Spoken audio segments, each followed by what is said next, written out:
world headlines tonight, President Donald Trump traveling to the Middle East for business deals, and that's exactly what he's getting. Here's national correspondent Kayla Gaskins.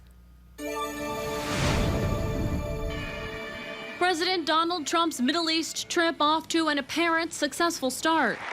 On day one in Saudi Arabia, an announcement the Saudis will invest $600 billion into the United States. We've seen wealth that just poured and is pouring back into America. Focused on energy security, defense, technology, and access to global infrastructure and critical minerals.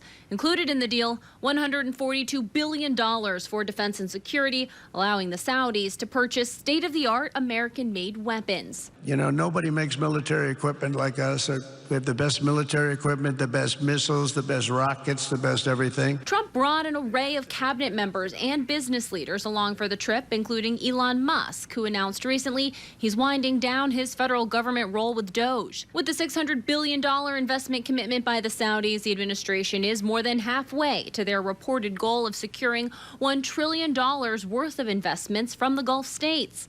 The Qataris are expected to invest $200 to $300 billion into America. Back in March, the UAE pledged $1.4 trillion of investments into the U.S. over the next decade.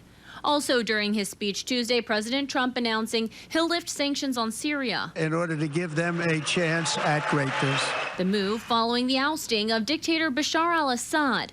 The request coming from Turkey's President Erdogan and Saudi Crown Prince Mohammed bin Salman. The sanctions were brutal and crippling and served as an important function, nevertheless, at the time. But now it's their time to shine. It's their time to shine. We're taking them all off. Trump will reportedly meet with Syria's new president on Wednesday. The geopolitical agenda largely taking a back seat on day one of this trip. President Trump maintains he wants to expand on the Abraham Accords from his first term by normalizing Saudi-Israel relations. Movement, though, on that front is highly unlikely while the war continues in Gaza.